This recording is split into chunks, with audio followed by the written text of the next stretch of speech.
စာရီမှာရှောင်းစရာစောင်းစရာသင်ခန်းစရာယူစရာတွေပါတတ်တဲ့အတွက်စာဖတ်သူများအတွက်အကျိုးရှိစေနိုင်ကြောင်းပြောပြနေကြပါတယ်။ကိုရဲထုတ်ပတ်သည့်ရေးသူဟာအင်မတန်ရိုးသားပွင့်လင်းမှုလိုတဲ့အကြောင်းကိုလည်းတခန့်တနာနဲ့ပြောနေကြပါတယ်။အဲဒီအခိုက်မှာမိတ်ဆွေတို့က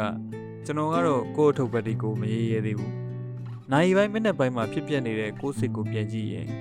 ကိုယ်စိတ်ရဲ့အထုတ်ပတ်သည့်ကိုပြန်ကြည့်ရင်ဆိုပါတော့ဗျာ။ကောင်းတာကနည်းနည်းရဲ့မကောင်းတာတွေအပြစ်တွေကအများကြီးတွေ့နေရတယ်။စိတ်မှာဘလို့မကောင်းတာတွေအပြစ်တွေဖြစ်နေတယ်ဆိုတော့ကျွန်တော်တော့မပြောရသလောက်ပဲ။ကိုဘွားတစ်ယောက်ကမကောင်းတာတွေကိုပြောရေးရဖို့ကတော့ဝေးပါသေးတယ်လို့ပြောတယ်။ဆက်ပြီးသူကအောက်ပါအဖြစ်အပျက်တွေကိုလည်းပြောပြတယ်။တခါမှဘာသာရေးပုဂ္ဂိုလ်တွေအပါအဝင်လူတစုဟာ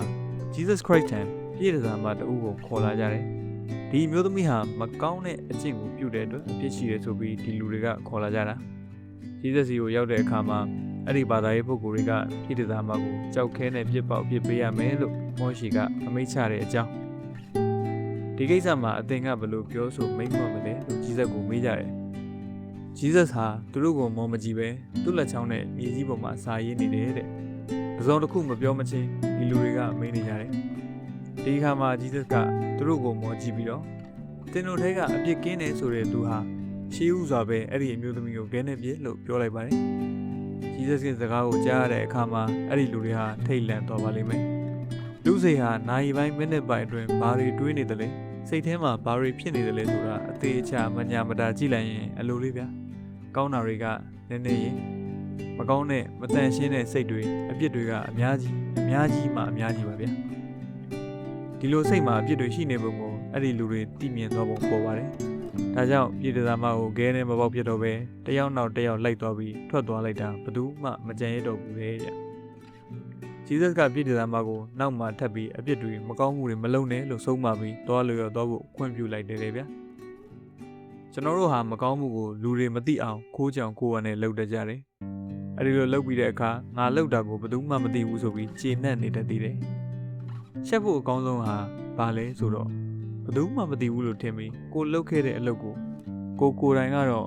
အတိအချာသိမြင်ခဲ့တာကြောင့်ကိုယ်တိုင်တက်တည်ဖြစ်နေတယ်ဆိုတဲ့အချက်ပဲတဲ့ဗျမကောင်းမှုပြုသူအတွက်စိတ်ကြွယ်ရရက်သည်လောက၌မရှိလို့ဂေါရမဗုဒ္ဓကပြောခဲ့တာပဲကိုယ်တိုင်တက်တည်ဖြစ်နေလို့မကောင်းမှုပြုခဲ့တဲ့မိမိရှက်တဲ့ရင်တော်သေးရဲ့လို့ပြောရမှာပါပဲဒါပေမဲ့လူမှာဖြစ်တတ်တာတစ်ခုကကိုအပြစ်တွေမကောင်းတာတွေမတော်မလျော်ပြုခဲ့မိတာတွေကိုအပြစ်မရှိသလိုလို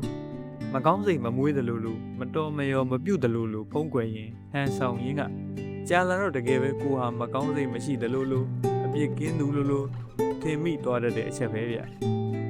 အဲ့ဒီအထင်နဲ့ပြုမိပြောမိရင်းမိမှာကိုကျွန်တော်တော့အကြောက်ဆုံးပဲမိတ်ဆွေဖြစ်သူရဲ့အထက်ပါစကားတွေကြောင့်ကိုရေးထုတ်ပတ်တိစာပေရဲ့အရေးပါမှုအကြောင်းပြောဆိုဆွေးနွေးတဲ့တွင်ရက်ဆိုင်သွားပါတယ်အမှတ်133 interview channel